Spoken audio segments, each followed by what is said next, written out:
guys, it's a beautiful day once again and welcome back to Dexter's World channel. I am very fascinated to report to you that our finches have again hatched their eggs, and these are the salient features that I can tell you about the finches breeding.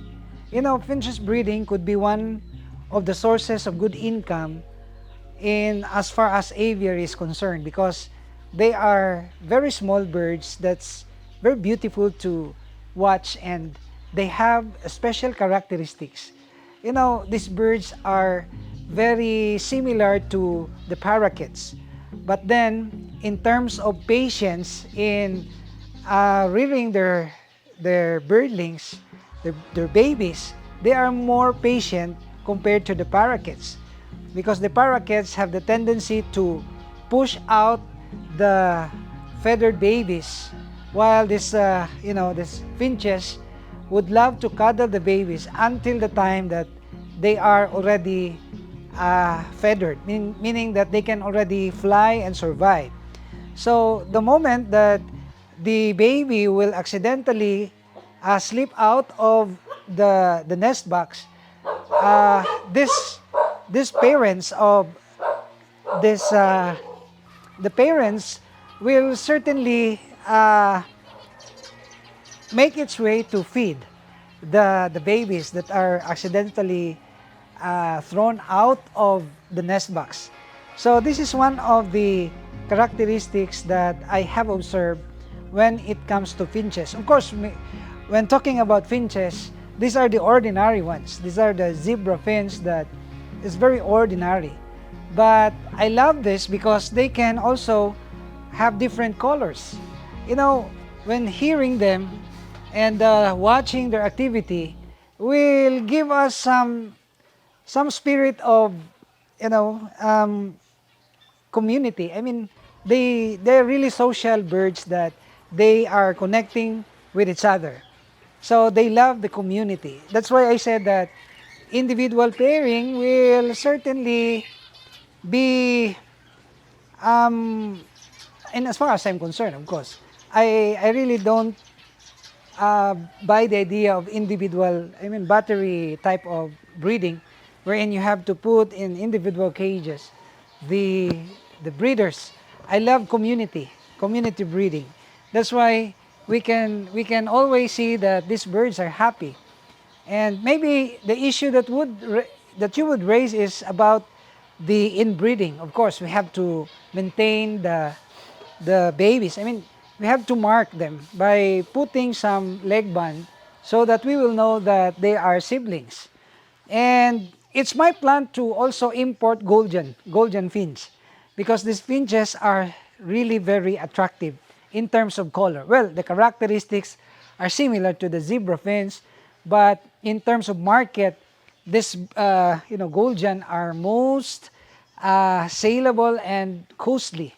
So you look at here, the father and the mother is taking care of the babies, and it is actually comparable. The characteristics is very comparable to responsible parents, human beings, because they really look after the babies. And they're not only looking after the babies, but they're also teaching them how to fly. So you look at this, and they have this very lovely voices. You know, I'm beginning to love the finches, because these finches are the epitome of human nature. Human nature will tell us that we love our children no matter what.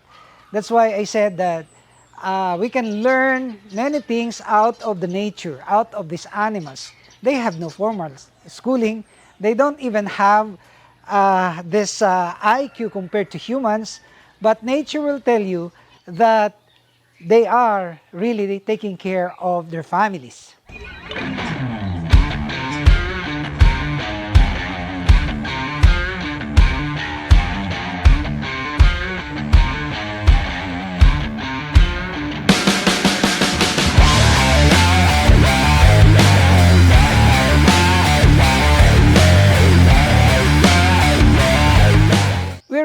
really trying to improve and expand.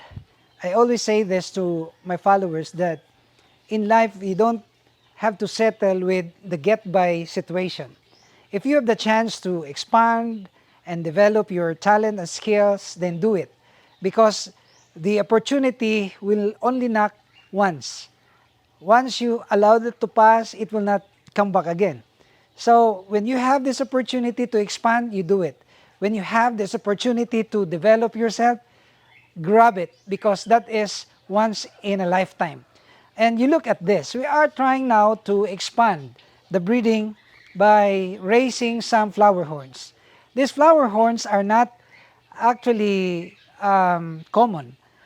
Well, speaking about flower horns, you can tell me that, well, it's a common fish, but the strain that we have now are extraordinary because they have this beautiful pattern and the head formation is just so adorable. You see that?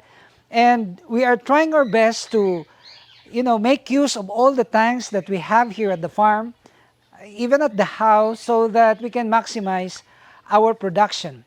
So looking forward, we are proclaiming in advance that 2-3 months from now, we're gonna be able to show you babies of this flower horn. Well, you have these craylings. You said that, I said that the craylings are actually growing very fast, and this is also one of the attentions that I have to put focus with, because the craylings are not even very difficult to take care. So they are actually a very easy, water creatures to breed. So you can do this, and now I can say that they have no regard whether you are going to breed them in an open space, or breed them indoor, or breed them without aerator, or breed them with air pump. But the bottom line is you have to maintain the quality of the water. So I would suggest that if you are a beginner, you will provide with a good, what is this? The filtration. Because this is where your success lies.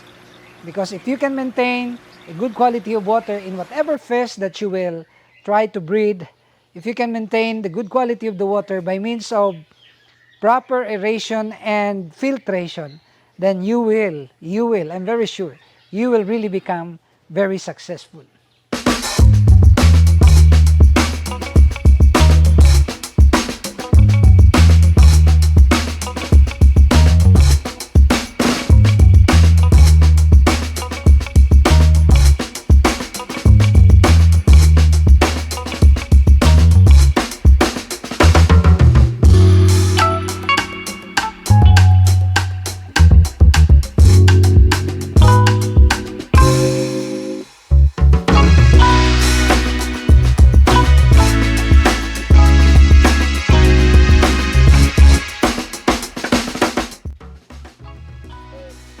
We have new batch of eggs of this goldfish, which we call bullhead. In the past we only know about the red and white bullhead, but now we can already see in one fish different colors, tricolors. So these are rare, and I'm trying to figure out if I'm really thinking about this. If I can produce 400 or 500 babies and grow them and then selling them at 1,000 pesos, that's 500,000 pesos. Well, this is not an impossible dream, because in the market today, the bullhead, the adult ones of course, the good quality, will mark up to 1,000 pesos. Imagine if you have 400 and then selling it at 1,000 each, that's gonna be almost 500,000 pesos. So this computation is not exaggerated. This is not an exaggeration, because I've been in fish keeping for several years now, and I know that if you can have the good quality of fish, then you can just immediately sell this with a good price. So the quality and the the health of course of your fish is your capital. So that quality and health could always, I would like to say the word always, be achieved when you take care of them and when you employ the proper nurturing and proper care, but which can be achieved by means of the proper aeration and the proper filtration. That's the two words, aeration and filtration, and even the food. So these are the things that we can do in the future, and we are bringing back the business of tropical fish breeding, and I hope that you will be encouraged to do your own as well. You can also engage into this type of business if you are not employed, if you are not uh, able to learn a good job, you can always try this one. And I would like to make an encouragement that in life, if we are just willing to make some adjustments, and if we will grab the opportunity once it knocks to you, then you will really become very successful in life. So thank you for watching. I hope you will continue to like and share videos. And it's my desire that we can reach up to 2 million subscribers. And if you are not subscribed yet, please subscribe so that we can reach the 2 million for this year 2025. So see you in the next vlog, only here at Dexter's World.